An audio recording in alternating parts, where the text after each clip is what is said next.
سمجھانے کے لیے اللہ تعالیٰ نے حضرات انبیاء کرام علیہ السلام کو بھیجا۔ وہ اپنے اندر صفات لگا، ہماری صفات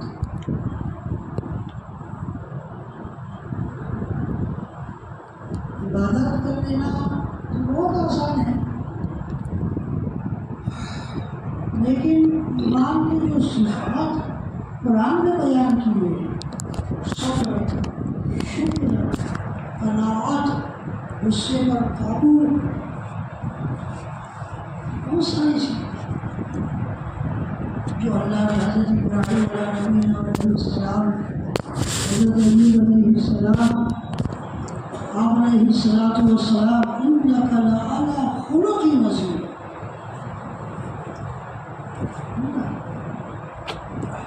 آپ بہت اونچے اخلاق پر ہیں، خلق عظیم۔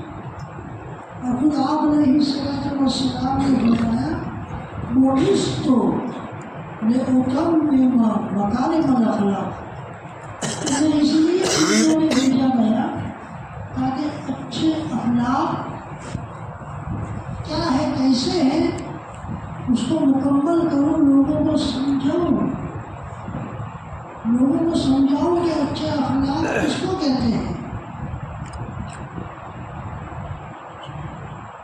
آپ علیہ السلام نے اپنی زندگی میں کبھی نہ نہیں کہا۔ کوئی سوال کرنے آیا، کوئی صحابی فرماتے ہیں ما قال لا قط الا في تشهده ولولا التشهد لكان لاؤه نعم۔ آپ علیہ السلام نے کبھی لا نہیں کہا۔ اشہد ان لا، اس میں لا ہے، اگر شہادت ضروری نہ ہوتی، کلمہ شہادت پڑھنا ضروری نہ ہوتا تو وہاں پر بھی اللہ کے رسول صلی اللہ علیہ وسلم لا کی جگہ نام ہاں کہتے۔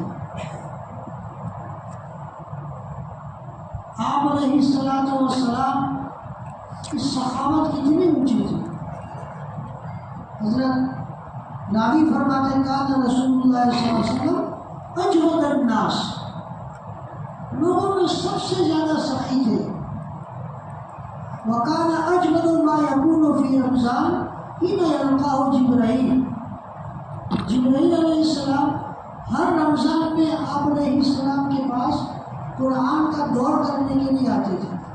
ہر رمضان میں جتنا قرآن دور تھا اس کا دور کرنے کے لیے، کبھی آپ علیہ السلام پڑھتے، جبرائیل علیہ السلام سنتے، کبھی الٹا۔ جس سال آپ علیہ السلام دنیا میں سے تشریف لے جانے والے تھے، اس رمضان کو قرآن کا 2 مرتبہ دور ہوا۔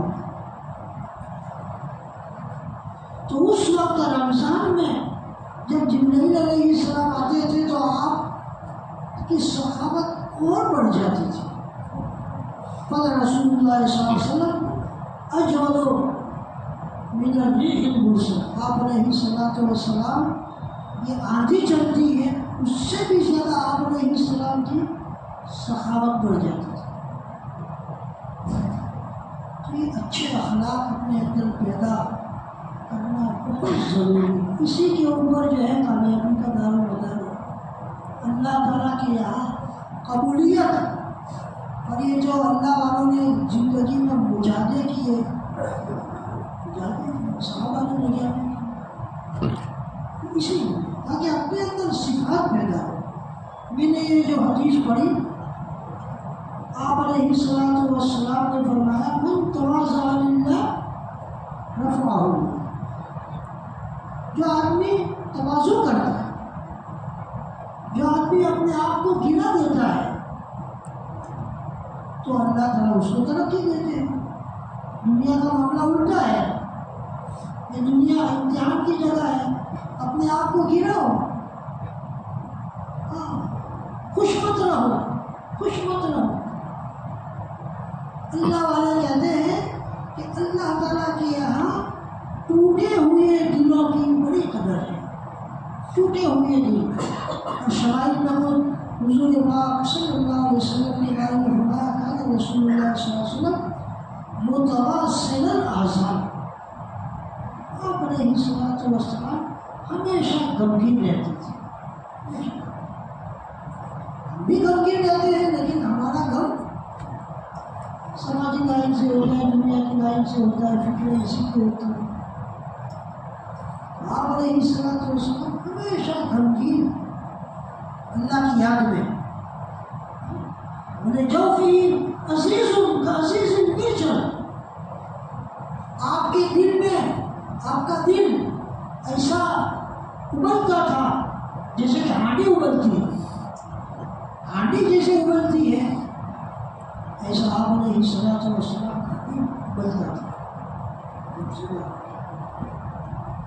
اس دنیا میں یہ ہے کہ جو آدمی اپنے آپ کو گراتا ہے، دنیا اللہ اس کو ترقی دیتا ہے.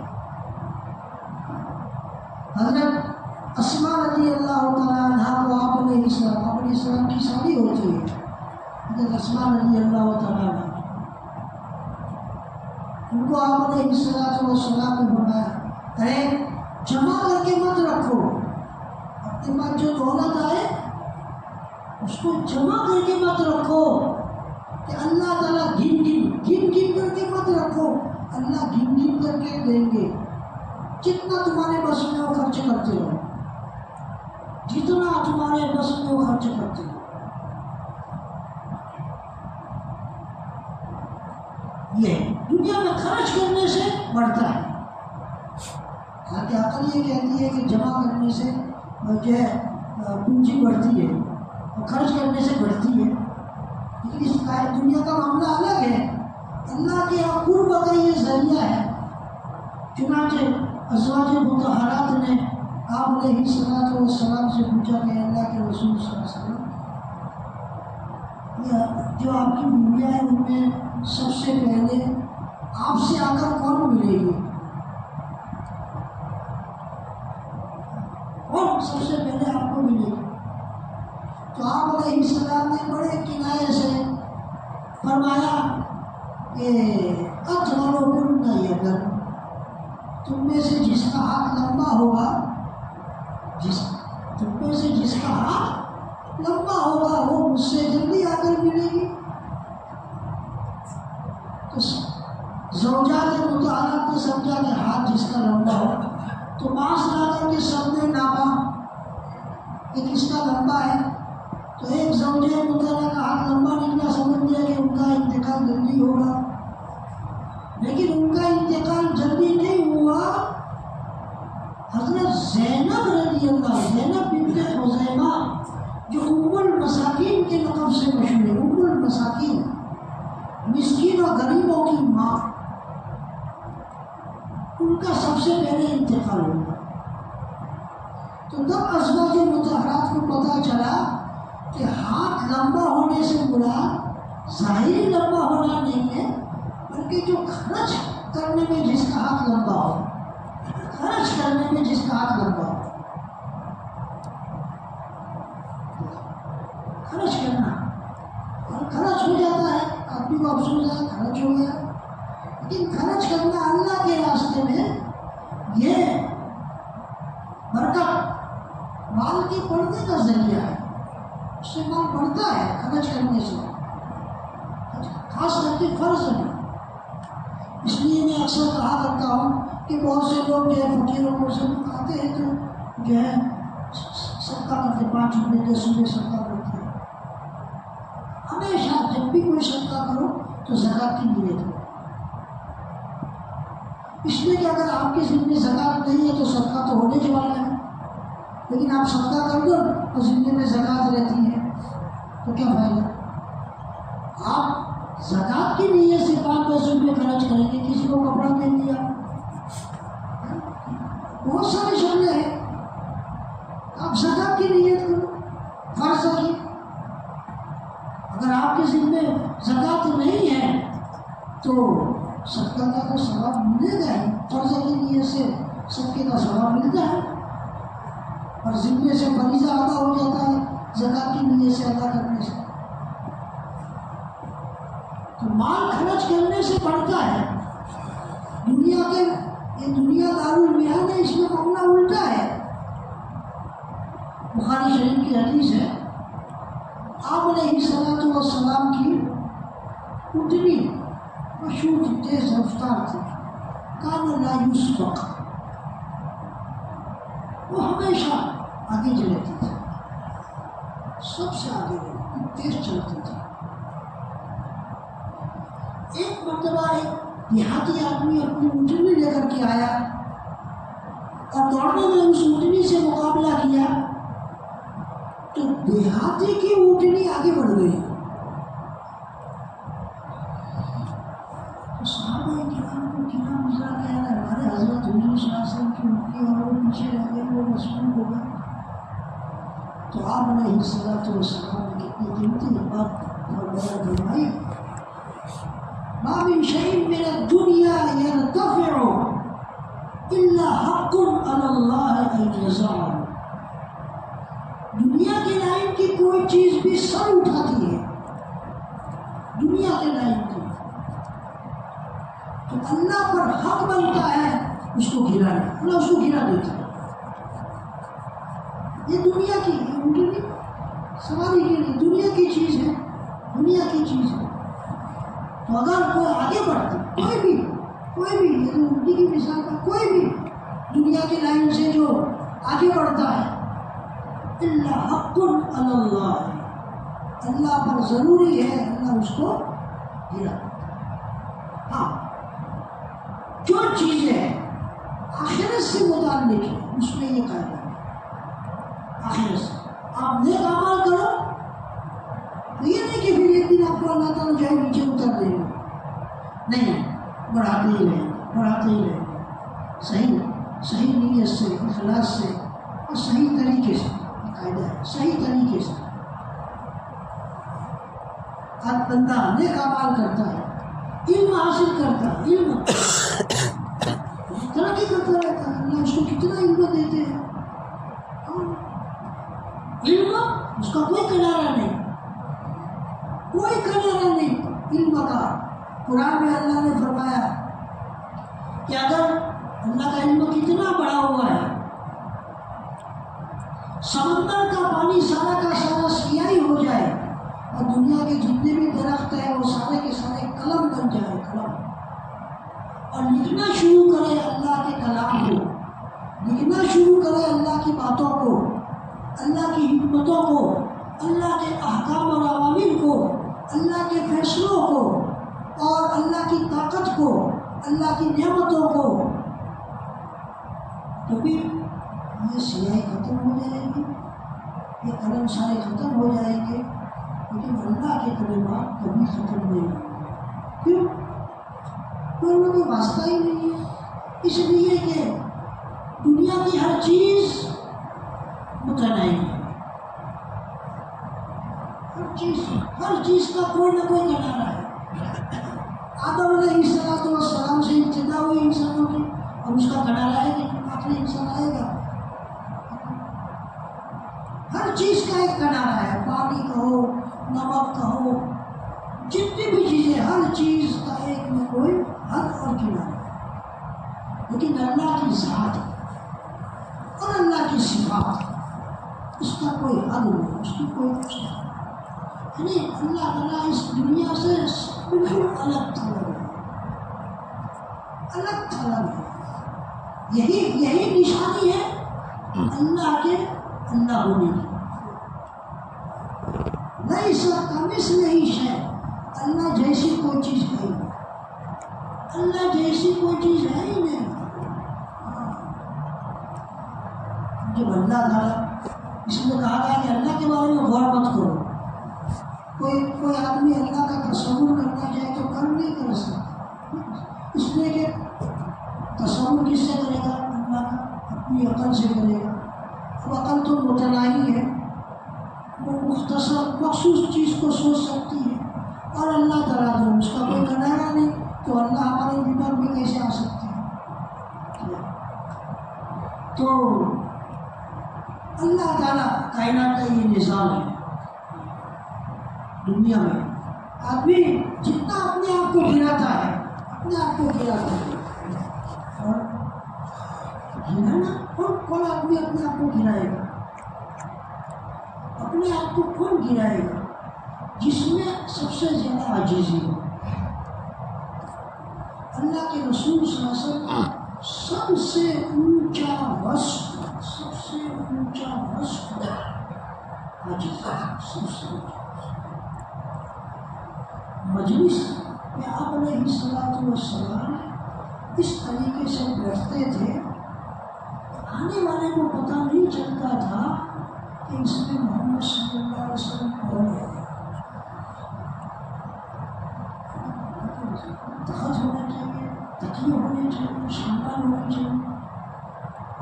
زمام بن ثعلبہ رضی اللہ تعالیٰ عنہ صحابہ کی مجلس میں آئی تھی اور تشریف لائے تو میں نے کہا ایکم محمد،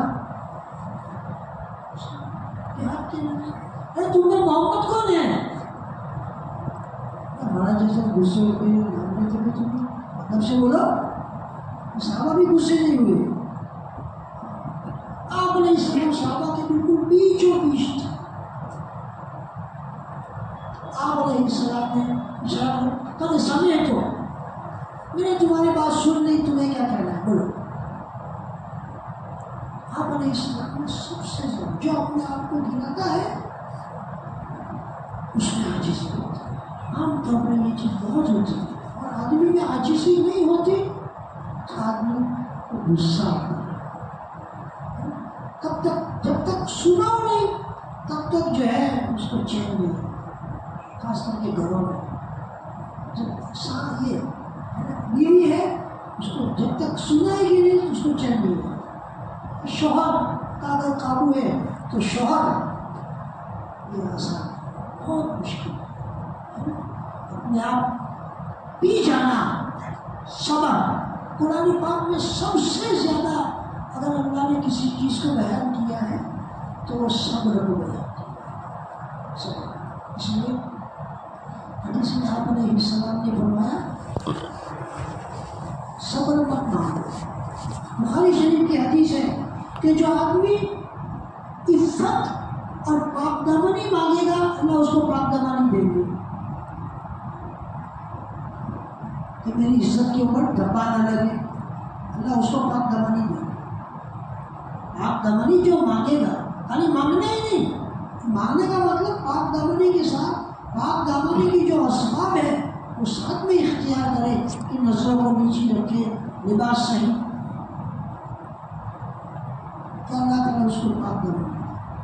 جو آدمی اللہ سے گھنا طلب کرے گا، گھنا مالداری نہیں، دل کا گھنا، دل کا گھنا کہ میں کسی کے سامنے ہاتھ نہ پھیلاؤں اور میرے دل سے کسی کی طرف جو ہے توجہ نہ ہوگی وہ فلاں مجھے اتنا دے گا، تو اللہ تعالیٰ اس کو دے دیا سکتا۔ لیکن صبر میں یہ نہیں فرمایا وَمَن يَسْتَصْبِرْ يُصَبِّرْهُ اللہ، یہ نہیں فرمایا کہ اللہ جو بندہ صبر مانگے گا، کسی کا صبر مانگنا مصیبت کو مانگنا ہے، کیونکہ حضور پاک صلی اللہ علیہ وسلم وَمَن يَتَصَبَّرْ، جو آدمی کوشش کر کے صبر پر جمع رہے، کوشش کر کے اپنے نفس پر قابو رکھ کر کے صبر پر جو جمع رہے گا اللہ تعالیٰ اس کو صبر عطا کریں گے۔ یہ اخلاق آپ علیہ الصلوۃ والسلام کی یہ صفات ہے۔ سب سے بڑی صفت بتایا میں نے عاجزی، عاجزی۔ اس لیے کلمہ پڑھتے کلمہ شہادت ہم پڑھتے اشہد ان محمدا عبدہ ورسولہ، کہ آپ علیہ الصلوۃ والسلام اللہ کے بیٹے نہیں ہیں، سب سے رسول ہونے سے پہلے آپ علیہ السلام پہلے اللہ کے بندے، بندہ کس کو کہتے ہیں؟ بندہ کس کو کہتے ہیں؟ جس میں عبدیت ہو، عبدیت ہو، جس میں عاجزی ہو۔ اور آپ علیہ الصلوۃ والسلام کو یہ سب سے زیادہ پسند تھا عاجزی، اسی لیے کوئی پہچانتا نہیں تھا. اور کیا آپ علیہ السلام کی مجلس میں ہر کس و ناقص آ سکتا تھا، ہر آدمی. یہ نہیں کہ میں باہر چوکیدار کھڑے ہوئے چلو بچارو. بہت سی جگہ چوکیدار تو کیا ہوتے ہیں، ایسے ہوتے ہیں خادم جو لوگ ہوتے ہیں، یہ کتلی سے بھی چائے کتلی زیادہ گرم ہوتی ہے چائے سے، اس طریقے سے خود کام بڑے گرما گرم ہوتے ہیں، اجازت نہیں دیتے.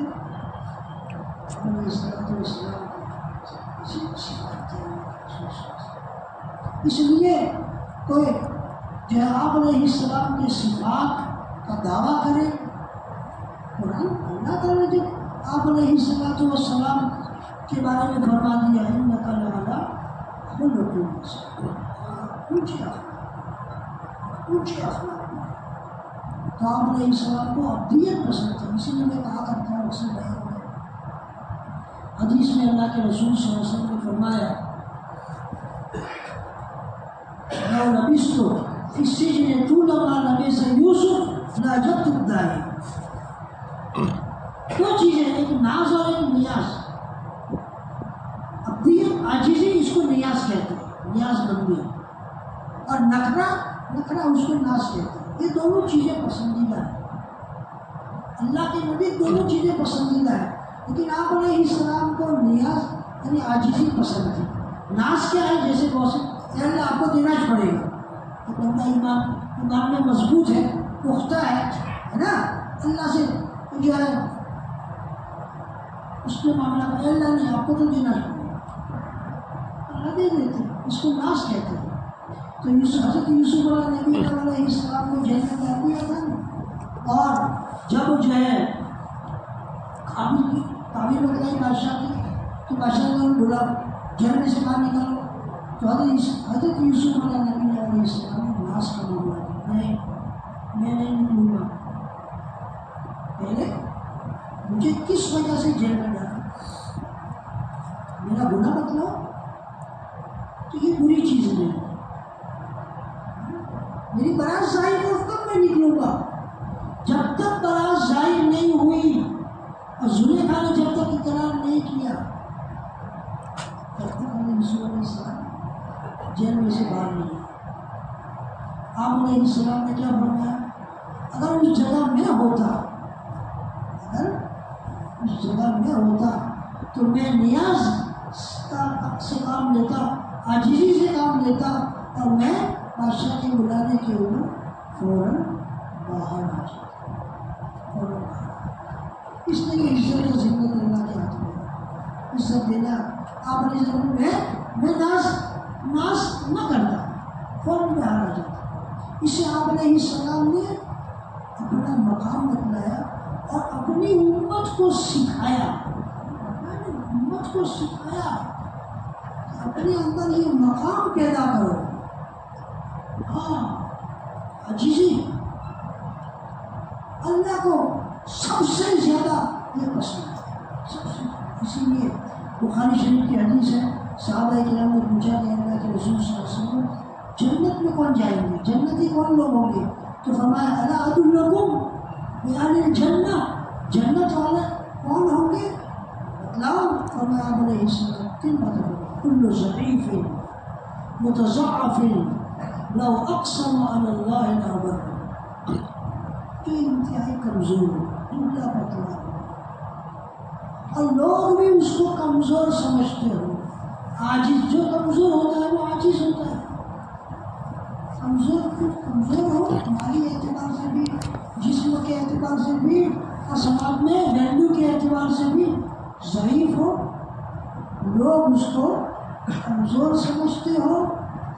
لیکن اس کا اللہ سے معاملہ ایسا ہو کہ کسی چیز کے اوپر قسم کھا لے تو اللہ تعالیٰ اس کی قسم کو نیک کر دے، برابر کر دے، اس کی قسم کو اللہ تعالیٰ نیک کر دے.